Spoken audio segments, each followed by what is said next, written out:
Base po sa binasa nyo, Mr. Witness, nakikita natin na magkaiba ang auditing standards or guidelines pagdating sa confidential or intelligence funds kung ikukumpara sa regular funds. Tama po yun. Well, based on the Joint Circular 2015-01, magkaiba po yung treatment between confidential fund and intelligence fund. Opo. At base rin po doon, sa binasa nyo, ang kadalasan nangyayari pag resibo o invoices ay maaring maging impractical kung yun ang ire-require. Tama po ba? Under the Joint Circular po kasi, the auditors may require the... Your Honor, that's not responsive. I was just asking him to confirm what he read. Kindly answer the question, witness. Just on the circular that you read, Circular 92-3. Can you repeat the question po, sir? Ayon po doon, yung regular requirement na paghihingi ng mga resibo, acknowledgement receipts may be impractical pagdating po sa confidential operation. Can we ask counsel, Your Honor, to show that particular Yes, Your provision that he is citing in respect of the circular? Kindly do so, counsel.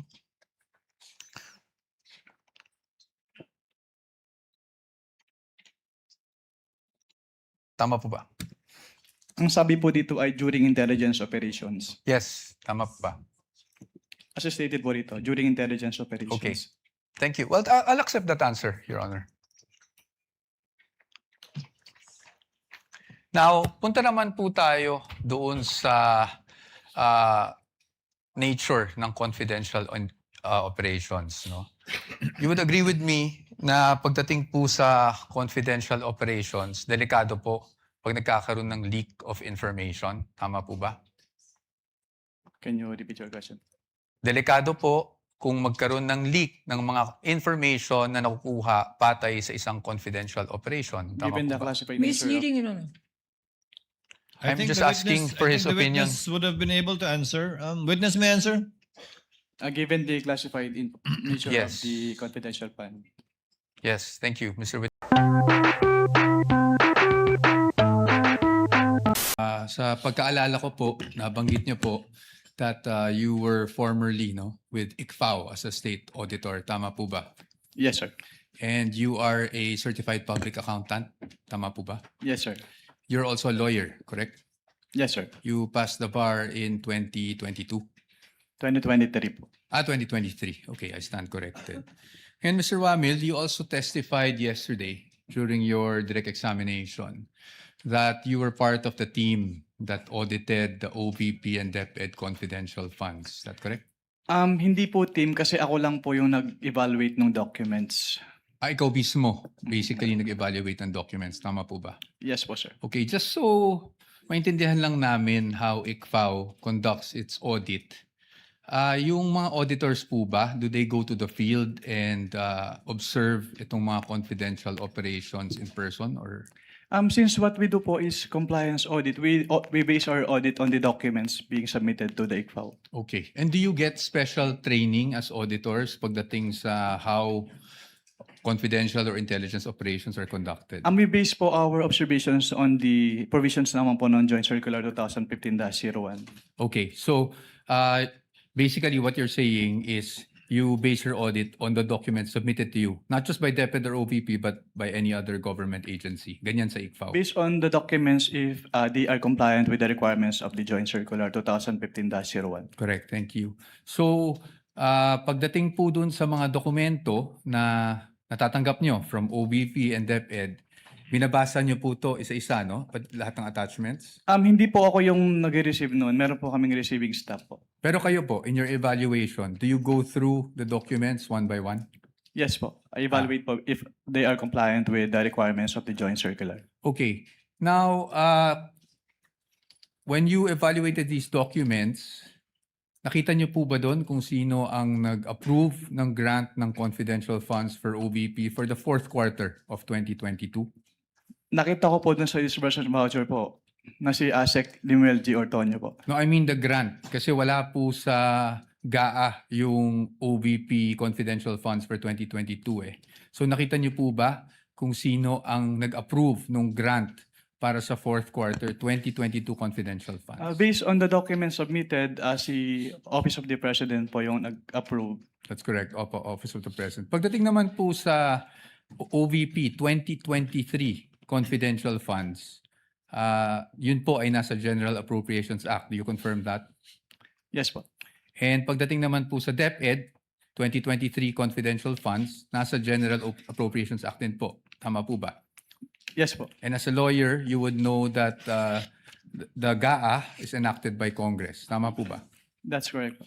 Now, yesterday, naalala ko po, natanong kayo doon sa time nyo sa ICFAO kung ilang vice president ang na-audit nyo pagdating sa confidential funds. Naalala nyo po yon? Yes po, sir. At ang sagot nyo po ay isa lang, si Vice President Sara Duterte, the respondent in this case. Tama po ba? Yes po. Tapos Since I natanong- assumed in ICPAO in Since- 2014. Since you assumed in September 2014? Yes po, sir. Tama po. And you were asked, bakit si Vice President lang? Naalala niyo yung tanong na yun? Yes po. At ang sagot niyo po, kasi since you assumed siya lang po ang Vice President na nagkaroon ng appropriations for confidential funds. Tama po ba? Yes po. Since September 2014 po na nag-assume ako. Apo. Now, I'm showing you a document. If I may approach the witness, Your Honor. Counsel may approach.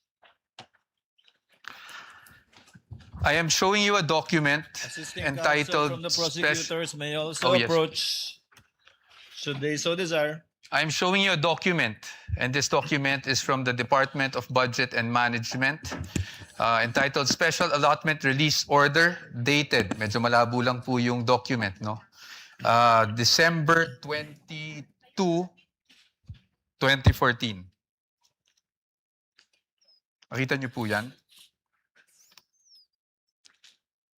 At ang purpose po is to cover confidential activities for fiscal year 2014. You see that? Yes, sir. And nung December 22, 2014, nasa ICFAO na po kayo. Tama po ba? Anong period po yan, sir? We have a clear here po. Date of issue, December 22, 2014. Yes po, nasa ikaw na po. Tama po ba? Mm. At hindi po si Vice President Sara Duterte ang Vice President ng mga panahon na yun. Tama po ba? Yes po. Pero na-liquidate po ba yan? That's the question. That's the question to ICFAO actually because yun po yung, ang pinapakita ko lang sa inyo is nagkaroon po ng confidential funds ang Office of the Vice President noong 2014 issued December 22, 2014.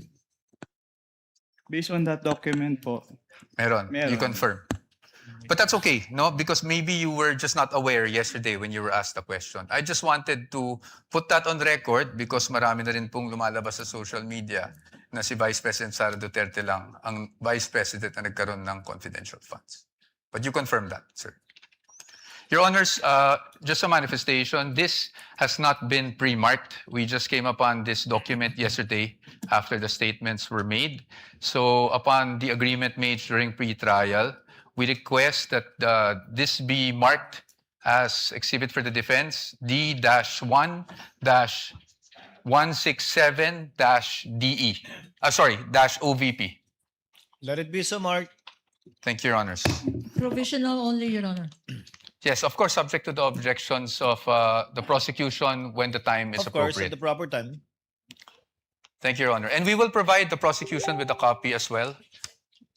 Kindly do that after, perhaps later on, after the trial, or now too, so that it can be made a subject matter of redirect should the counsel for the panel of prosecutors so malabo. desire.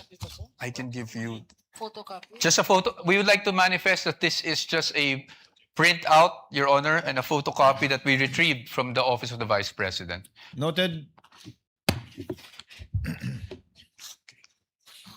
Okay. Ito, bibigyan ba natin to? Okay, hindi na. Okay.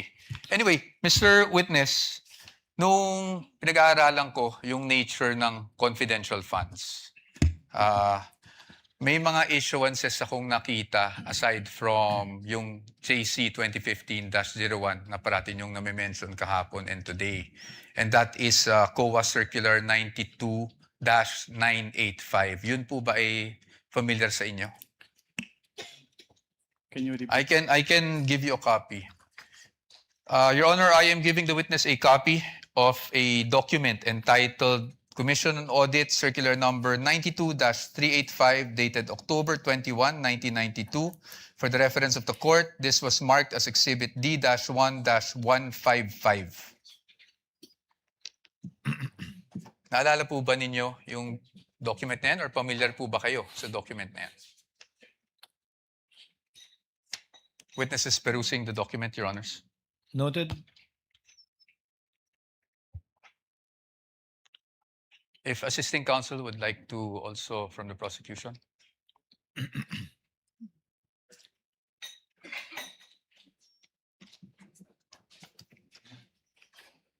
Witness will please answer.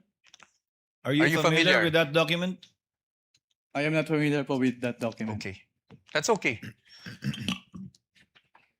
Meron lang po ditong whereas clauses. I won't ask you about the entire document anyway. Meron lang po ditong whereas clauses on the first page. Can you see that, Mr. Witness? Whereas clauses. I would just want you to read the fourth whereas clause. Ito pa. Ma'am, you want to come here so you'd have a better view. Just the fourth whereas clause. Can you please read that out loud for the record? Attorney Kapunan, it's also flashed on the screen.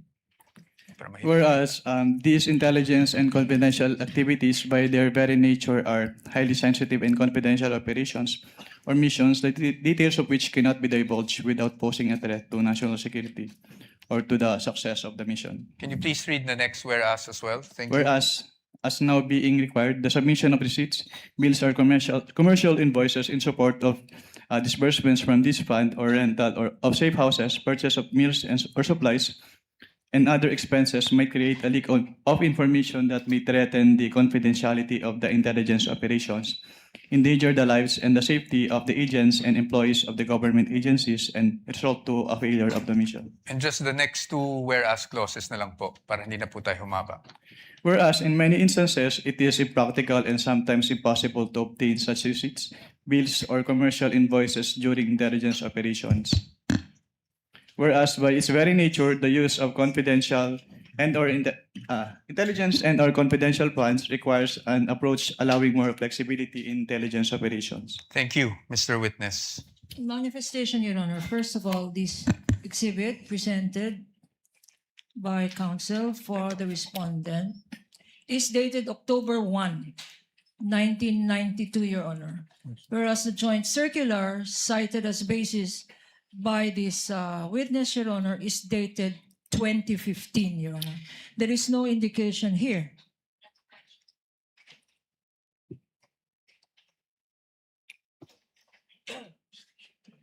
Okay. There is an indication here, Your Honor, that all issuances Joint circular. Repeating inconsistent clause. herewith are hereby amended or revoked accordingly. Similar provision, Your Honor, by way of manifestation. The joint circular. Can I see? Is likewise Your Honor, mentioned in the Joint Circular 2015. Observation for the record that 2015 supersedes this circular cited by counsel for respondent, which is dated 1992, Your Honor. For the record. Noted. Thank you, Your Honor. Proceed. But again, we'd like just a counter manifestation that the repealing clause under JC 2015-01 states, and I quote, all circulars, memoranda, rules, regulations, and other issuance inconsistent herewith are deemed repealed and superseded accordingly. So the repealing clause in 2015-1 did not specify COA Circular 92-8985. Precisely our point, Your Honors. Your Honor, please counter manifestation. Of course, Counsel.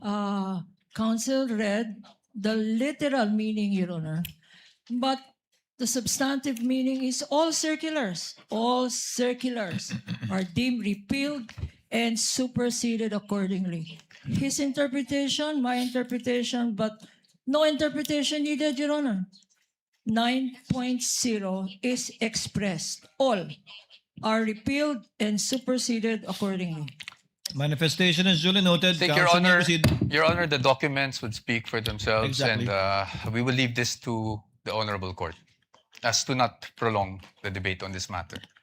Just again, just my last manifestation on this. The difference, the difference between Joint Circular 2015, Your Honor, it has been identified, authenticated, and testified to by this witness. This circular that they are citing, Your Honor, 1992, has not been identified. We don't know its due existence. We don't know the circumstances surrounding this document. And therefore, they're covered by the original document rule. Produce the original, since you don't have a witness who has testified as to its existence, due execution, and least of all, its contents, Your Honor. And we are stating that this should be clearly in the records of this proceedings, Your Honor. Noted without prejudice to respondent presenting during their evidence in chief the original copy of the document and someone testifying thereto. We submit, Your Honor. Please proceed, counsel. Now, dun base po sa binasa nyo, Mr. Witness, nakikita natin na magkaiba ang auditing standards or guidelines pagdating sa confidential or intelligence funds kung ikukumpara sa regular funds. Tama po yun. Well, based on the Joint Circular 2015-01, magkaiba po yung treatment between confidential fund and intelligence fund. Opo. At base rin po doon, sa binasa nyo, ang kadalasan nangyayari pag resibo o invoices ay maaring maging impractical kung yun ang i-require. Tama po ba?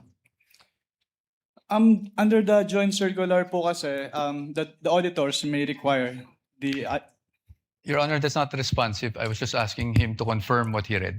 Kindly answer the question, witness. Just on the circular that you read, Circular 92-3. Can you repeat the question po, sir? Ayon po doon, yung regular requirement na paghihingi ng mga resibo, acknowledgement receipts, may be impractical pagdating po sa confidential operation. Can we ask counsel, Your Honor, to show that particular Yes, Your provision that he is citing in respect of the circular? Kindly do so, counsel.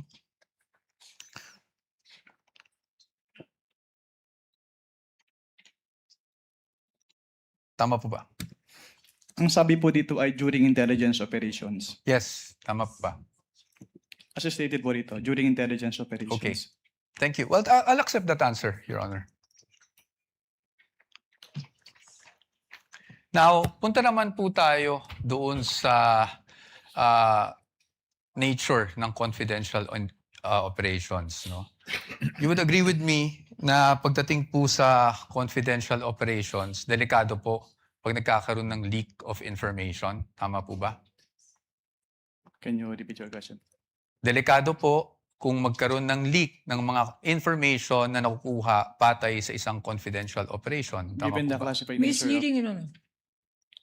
I'm think just the asking witness- for I his think the opinion. Witness would have been able to answer. Witness may answer. Given the classified nature of Yes. the confidential fund. Yes, thank you, Mr. Witness. In fact, you being a lawyer, you know that there are laws prohibiting the unauthorized disclosure of confidential information, correct? Can you repeat po? You being a lawyer, sir, you are aware that there are laws prohibiting the unauthorized disclosure of confidential information, correct? Can you state what specific laws po yung... Revised Penal Code under Article 229, for example, on the revelation of secrets. Yes po. Yes, Republic Act 3019, Section 3, Paragraph K, on unauthorized divulging of confidential information, correct? Yes po. And you being a public officer under 6713, alam niyo rin po na hindi po pwedeng basta-basta mag-disclose without the authority ng mga confidential information. Tama po ba? Yes po.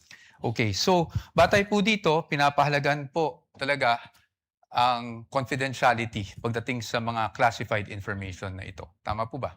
You would agree with me? Yes po. Yes. Now let's go to the joint circular that we have been mentioning since yesterday. No, ito pong joint circular number 2015-01. And I'm referring to the circular with which we have pre-marked as D-1-136 for the defense, Your Honors. And I think we will be flashing that on the screen as well. Ito naman po yung pag-usapan natin. I just wanted you, Mr. Witness, to give us the definition of confidential funds. Diyan po sa circular na yan, under, I think it's page 2, item 3.7. Can you please read it for the record? Under 3.7, confidential fund refers to the lump sum amount provided as such in the GAA for NGAs, in appropriation ordinances for LGUs, and in the COBs for GOCCs for their confidential expenses. Salamat po, Mr. Witness. At pagdating po, nabasa niyo po yung word na lump sum. Ibig po sabihin nito, buong halaga? Buong amount? As opposed to having line items for expense? Tama po ba? Lump sum. Yes, Lump po. sum. Opo. At pag, based on your experience, pag ang pinag-uusapan po natin ay confidential funds, pagdating po sa pag-disburse nito, cash po ba ito? In the form of cash? What expense are you pertaining? Confidential funds in general. Cash po ba ito? Wala pong specific provision kung anong type po ng yung ibabayad. Okay. But item 6 provides for the guidelines on cash advances, correct?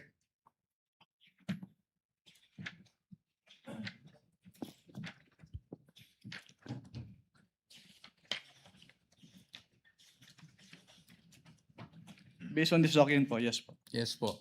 And I refer you now to item 6.1.2. Diyan po, sinasabi po ng provision na yan na ang maari lang mag-avail ng cash advance pagdating sa confidential funds ay ang isang designated bonded special disbursing officer or SDO, or kung wala mang ganong designated SDO ay ang head of agency, correct? Yes po. At kanina po, sabi nyo, binasa nyo bawat pahina noong mga sinabite sa inyo ng DepEd at OVP for their liquidation reports. Tama po ba? Yes po. At you would be aware na ang STO po para po sa OVP ay si Ms. Gina Acosta. Tama po ba? Based on the documents submitted, yes po. Yes, thank you. At pagdating naman po sa DepEd, Mr. Witness, ang SDO po ay si Mr. Edward Fajarda. Tama po ba? Based on the documents submitted po, yes po. Yes. So based on that, tama rin po ba na sila ang maging payees ng mga cheque na inilabas ng DepEd para sa cash advance? Yes po. Tama po. At sila, tama rin po na silang nag-encash ng mga cheque dahil silang payee. Tama Yes po. Yes po. Yes. So they complied with 6.1.2, correct? What do you mean complied po? Complied with the requirements of 6.1.2 na ang SDO po ang kumuha ng cash advance at siya po nag-encash ng cheque. Your Honor, please misleading. That's not the only requirement in 6.1.1. 6.1.2, Your Honor. There are other requirements here. Can counsel be specific? I'm just asking, Your Because- Honor. This is a blanket, he is saying, and so therefore, there is compliance here. I'm In asking. particular. Thank you. I appreciate po What does the. counsel for respondents say?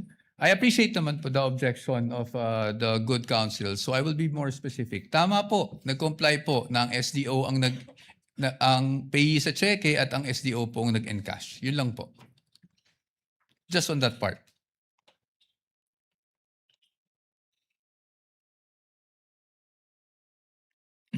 Based on the documents, si SDO yung pay ng cheque and yung nag-encash nung Okay. Thank you po. Now, I'll refer you to item 6.1.5 of the joint circular. Can you please read just the first sentence of that provision? cash advances shall be limited to the requirements for 3 months. Thank you, Mr. Witness. So tama po bang pagkakaintindi ko na para sa cash advance at any one time, ang maximum na pwede mo lang ma-cash advance ay yung requirements mo para sa 3 buwan ng confidential operations. Tama Based po ba? on this provision po, yes. Tama po. At 3 buwan po is equivalent to 1/4 of a year. Tama po ba? Yes po. Okay. Now, base po dyan sa provision na yan, nakasulat na ang maximum amount ay para sa 3 buwan. Pero meron po bang provision dyan na nagbabawal na gamitin ito in perhaps 60 days? Wala po. Meron po bang nagbabawal na gamitin ito in 11 days?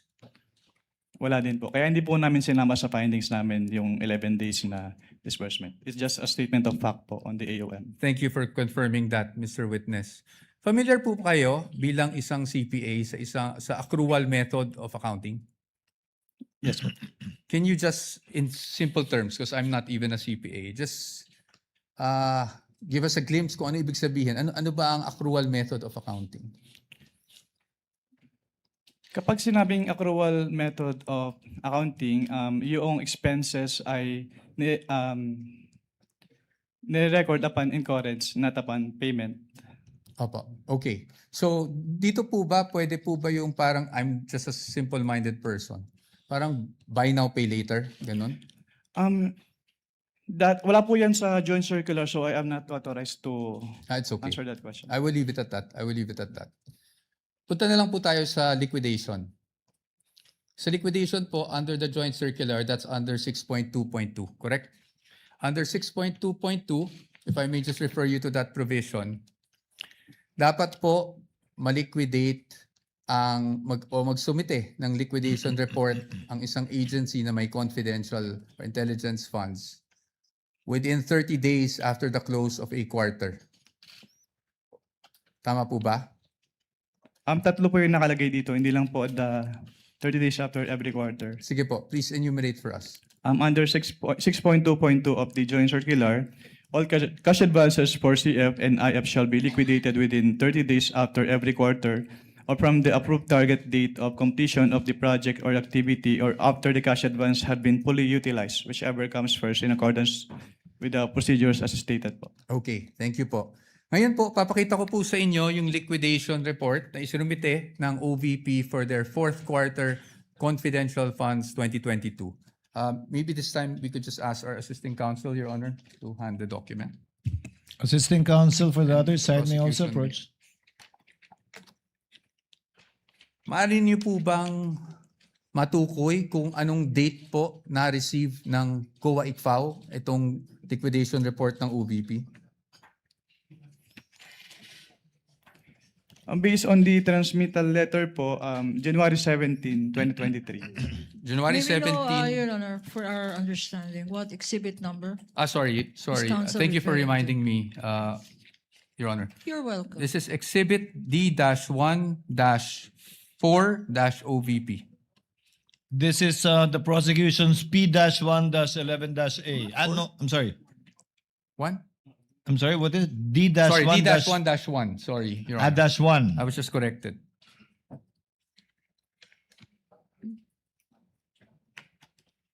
Counsel Your may Honor, proceed. for the record, this is not a common exhibit, Your Honor. Duly noted. Now, base po sa date na nabasa nyo, compliant po ba na within the 30-day period ay nakapag-submit sila? Yung act lang po ng pag-submission, na pag-submit rather, ng liquidation report. Based on this document po, yes po. Yes po. And kung mapapansin nyo po, doon po sa transmittal, meron pong isang checklist. Tama po ba? Yes, sir. And I will refer you now to item 6.2.2.3 of the joint circular. Ayon po sa 6.2.3 ng nasabing Joint Circular 2015-01, ang gagawin po ng receiving officer ng COA ICFAO ay titingnan po yung checklist, tapos susuriin po yung mga dokumentong isinumite ng ahensya, yung mga attachments, kung pasok siya doon sa checklist of supporting documents na kinakailangan. Tama po ba? Can you repeat your question po? Ayon po sa 6.2.2.3, ang receiving officer ng COA ICFAO ay titingnan yung checklist and then titingnan din, susuriin yung mga naka-attach na dokumento kung compliant siya dun sa checklist. Tama po ba? Yes po, based on the joint circular. Based on that same provision, kung yun po ay kompleto, tatanggapin po ng COA ICFAO. Tama po ba? Yes po. At pag hindi po kompleto o meaning kulang po yung mga attached documents, yun po ay dapat ibalik ng COA ICFAO sa ahensya at hindi muna tatanggapin. Tama po ba? Yes po. Based And on in- this provision po. Opo. And in this case, because of the receiving stamp, would you say na tinanggap po ng ICFAO ang submission ng OVP? As stamp po nung ICFAO, yes po. Okay. Thank you, Mr. Witness. Now, basing on this document na natanggap ng COA ICFAO on January 17, 2023, ang kanilang liquidation report, meaning the OVP for the fourth quarter 2022 confidential funds. It took more or less 8 months for COA to issue its official finding. Tama po ba? Yes po. I am showing you a copy of the AOMs that you issued and that were also presented yesterday.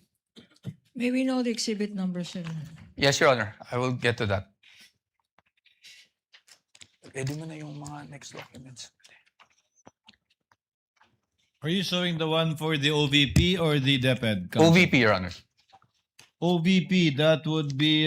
This is D-1-103-OVP, Your Honor, for the first AOM issued on September 14, 2023. That's the counterpart of P-1-12-A. And isunod ko na po yung pangalawang AOM na na-issue on October 3, 2023. This is D-1-104-OVP for the defense. Which is P-1-12-B for the prosecution. Opo. Thank you. Now, Mr. Witness, napansin ko na yung date is September 14, nung 2023, nung una yung AOM. Tama po ba? Yes po.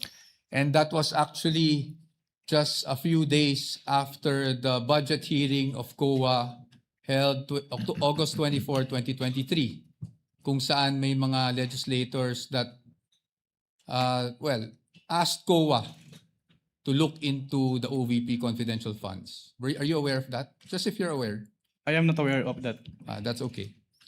Now, I'll just move on to the AOMs themselves. No? Now, kahapon, nasasabi niyo po na nagkakaproblema tayo sa, may nakita kayong finding doon sa physical and financial plan. Tama po ba?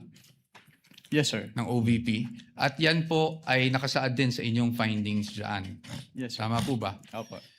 You referred to, if I'm not mistaken, and please correct me if I'm wrong, item 4.2 of the joint circular. Yes sir. Tama po? Yes sir. Maaari niyo po bang, andyan pa po ba yung joint circular? Yes. Maaari niyo po bang basahin yung 4.2 ng joint circular para lang po sa kalaman nating lahat? Under 4.2 of the joint circular, all allocations of CF and or IF shall be supported with physical and financial plan indicating the proposed amount allocated for each program, project, and activity where disbursements pertaining to the CE and IE shall be based. Tama po. Thank you po, Mr. Witness. Dito po, sa kanilang physical and financial plan, the program stated is actually the Good Government Program. Tama po ba? Yung binabasa ko lang. Based on the document, yes. Based on the document. At ang expected outcome ay safe implementation of OVP initiatives and confidence building. Based on the document. Based on the document, yes. At ang physical target will be number of areas with surveillance and confidential activities conducted or monitored. Tama po ba? Yes. As well as the number of activities. Tama po ba? At ayon po dun sa binasa nyo, wala naman pong guidelines on how specific it would be. Correct? Well, nakalagay po kasi dito, dapat i-indicate yung each program, activity, and project na pagbabasihan ng disbursement ng CF. Apo. I won't argue with you. So basically, yung finding niyo po is based on your assessment as an auditor. Well, since it is a plan, dapat po naka-indicate talaga dito kung paano nila gagastusin yung kanilang confidential fund. That's okay. Yes, I'll accept that answer.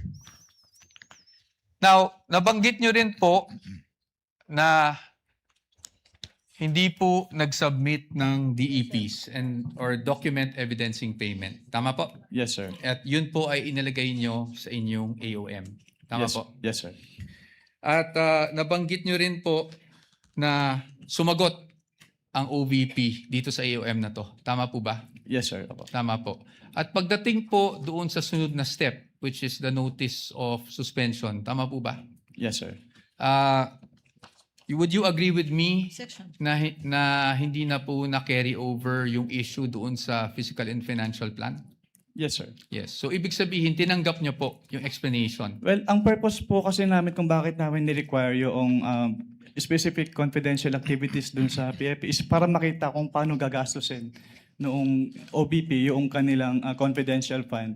Pero since nilagay naman na po nila doon sa kanilang revised accomplishment report yung specific confidential activities and even submitted the documentary evidence of payment. So, hindi na po namin hinanap ulit yung fiscal and financial plan. Okay. Salamat po.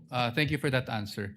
Ngayon po, kasi kanina, kahapon actually, not kanina, sinasabi nyo walang sinubmit. Ang ibig nyo lang pong sabihin sa walang sinubmit is at the time na bago kayo mag-issue ng AOM. Tama po ba? Walang sinamit po na ano. Walang sinubmit na DEPs, for example. Yes po, kasi sinamit po nila yung DEPs after we issued both AOMs po. Opo, thank you po.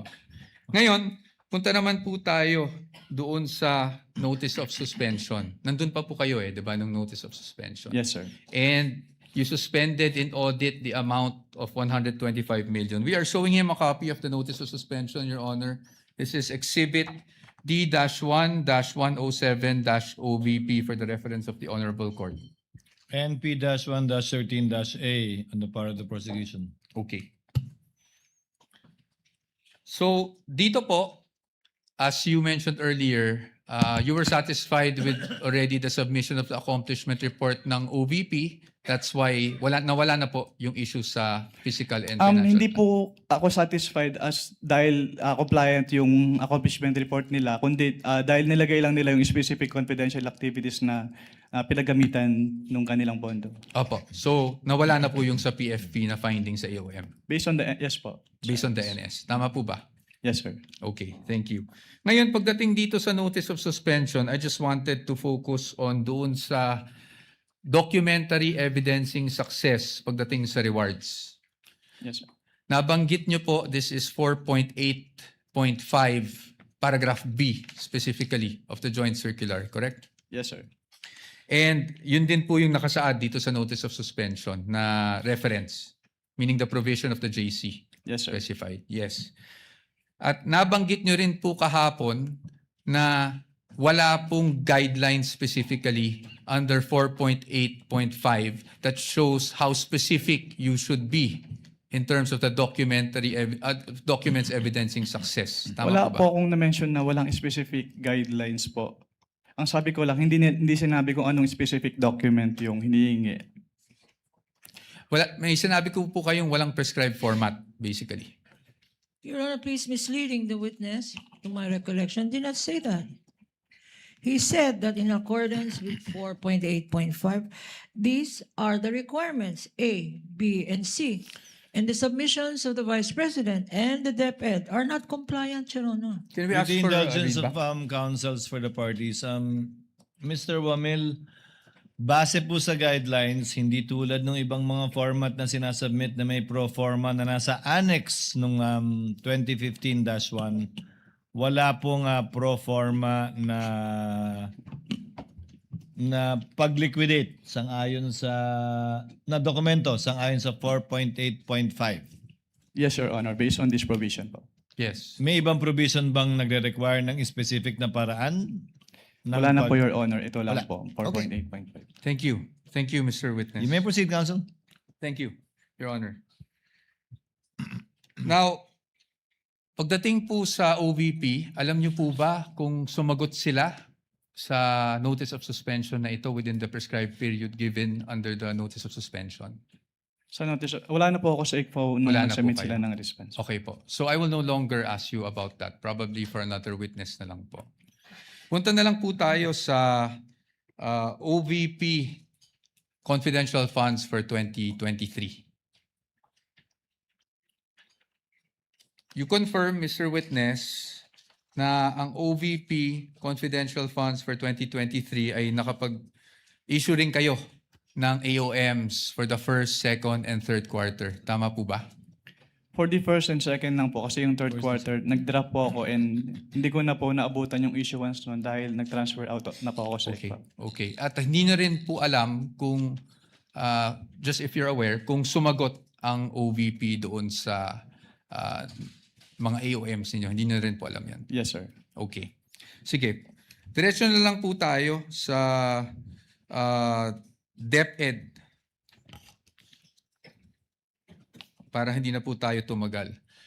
Sa DepEd po, nakapag-issue rin po kayo ng AOMs. Tama? At least for the first and second quarter nung nandun pa po kayo. Yes, sir. Tama po. Apo. And kanina po, pinag-uusapan po natin yung mga disbursement vouchers ng DepEd. Kung saan natukoy nyo doon na hindi compliant dahil MOOE yung nakasulat sa disbursement vouchers. Tama po ba? Naalala nyo po yun? Sinagot ko lang po yung tanong ni Attorney Lorna kanina. At ang tanong nyo, ang sagot nyo po, natatandaan nyo po ba yung sagot nyo? Ay MOOE siya at hindi confidential funds. Yes po. Now, Mr. Witness, I will show you a page of the General Appropriations Act. Can I have that copy?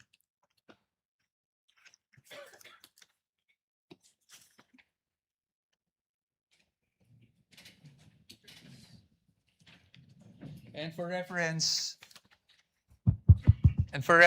Your Honors, this is Exhibit D-1-14-DE, Your Honors. And D-1-42-DE for the defense. Counsel may approach the witness as well as counsel for the panel of prosecutors. Ito lang man. Titignan ko. So, dito po sa page 376, volume 118, number 52, General Appropriations Act FY 2023, klarong-klaro po na ang confidential, intelligence, and extraordinary expenses is under maintenance and other operating expenses, which is the MOOE. Pero if I may clarify lang po kasi, Yes po. yung MOOE kasi is very broad. So Yes hindi po. lang confidential fund yung covered niya. Apo, we will get to that, Your Honor. Your Honor, please. DV. Saan nakasulat? Thank you. Kaya po dito, sa ating naging disbursement voucher, Your Honor, with due respect to counsel. yes, of With course. permission of Manifestation Attorney again in the Poa, yes. document. Again, this Observations document, and manifestations, counsel? Your Honor, this document violates the original document rule. First, it is a photocopy. It is not even a photocopy of anything that is certified, Your Honor. Although, under the original document rule, you can dispense with the presentation of the original. If you present the original first and then substitute a copy, because a copy, a photocopy, is now considered likewise, if properly authenticated, as an original. This is a scrap of paper, Your Honor. We don't even know. General Appropriations Act. Of who? Of which administration? And consisting of how many pages, Your Honor? Saan? This particular document, Your Honor, should not even be testified to because we don't know its provenance. For all we know, we don't know where this document came from. Your Honors, may I We comment? object, therefore, to this May document. we Your comment? Honor. What is the comment of Attorney Poa? Your Honors, the copy we are showing is actually a certified true copy of the Commission on Audit, certified by Davin E. Bakay. Your Honors. Certified true copy of the part of the GA? Yes, Your Honors. Anyway, counsel, we will be ruling on the admissibility of these documents when the formal offer is made after the presentation of evidence in chief by the respondents. We submit, Your Honor, but as another observation, Your Honor, we are aware, I think counsel is aware, that if you produce and you ask questions on a portion of a document, then you are compelled to produce the whole document, Your Honor. We want this on file. Produce the whole GAA. For all we know, Your Honor, there may be provisions in that GAA which contradicts the provision he's saying. So he is compelled under the rules, Your Honor. In addition to the rules of admissibility, he is compelled to produce the whole GAA. And we want that on record, Your Honor. Presiding officer has already ruled the manifestation and objection of the counsel is duly noted. Counsel may proceed. Thank you, Your Honor. And under the disbursement voucher, Exhibit D-1-58-DE, nakasulat po na MOOE, replenishment of cash advance under maintenance and other operating expenses authorized under page 376 of RA number 11936, which is precisely the page of the GAA. Pero marami po kasing nakalagay na expense items under MOOE in this page po. Okay, we will accept that answer, Mr. Witness. Now, Mr. Witness, pagdating po sa DepEd confidential funds, as you mentioned, you issued the first two AOMs. Yes, sir. Tama po. I mean, AOM for the first and second quarter. Rather. Yes, sir. Pero hindi nyo na po natanggap yung response. Hindi Kasi na- wala na kayo sa ICFAO. Yes, sir. But would you know, just curious, would you know kung ano yung present status nitong mga AOMs na to? Hindi po. I don't have personal knowledge about that. Okay. So you wouldn't know of whether may credit notice o wala. Yes, sir. Oh, but since you're an auditor, ano po ang ibig sabihin ng credit notice para sa isang auditor? Kapag sinabing credit notice, yung document submitted ay already passed in audit na po. Opo, pass in audit, meaning allowed? Yes po. Allowed in But subject to the reopening of the audit later Opo. on po. Okay. Thank you, Mr. Witness. Ngayon, Mr. Witness, since hanggang doon lang naman, no, yung naging saklaw talaga ng inyong service, I don't want to prolong this any longer. Gusto ko lang makita, based on your findings, AOM, diba? Tapos yung notice of suspension para sa OVP and the AOMs for DepEd, these are preliminary findings, correct? Yes po, kasi nire-require pa naman si agency na mag-justify yung findings and submit the documents being sought po dun sa... Opo. At based po dito sa findings ninyo, wala namang pong expressly nakasulat na may misappropriation at this point. Actually, yung presumption of misuse kasi nasa item 8.3 na kapag hindi nag-liquidate or failure of liquidation of the accountable officers upon due demand shall be a prima facie evidence that such fund has been put to I am- personal benefit or misuse. Yes. But I am just asking for the response na meron po bang expressly nakasulat sa mga findings ninyo? Ask and answer, Your Honor. It is in That is a 8.3. presumption po. So hindi Opo. kailangan isabihin. May expressly po ba na nakasulat na may ni isang kusing na napunta sa bulsa ng Vice Presidente? Ask and answer, Your Honor. Wait, don't answer. Uy. That question, Your Honor, has been asked and answered. Sustained- Your Honor. Sustained counsel, I think where you're getting at, modify your question. You can get it. Okay. So, basically po, ang findings nyo ay preliminary lamang. Wala pong any conclusive finding pa as to any misappropriation. Yun lang po ang tanong ko. Ang sabi kasi sa circular, upon failure to liquidate, No, meron I ng am presumption. Your Honor, Ask and answer, Your Honor. No, You the already witness- said, if it's... The witness is not responsive. Kindly respond. I think the question is quite simple, Yun lang naman Mr. po. Wamil.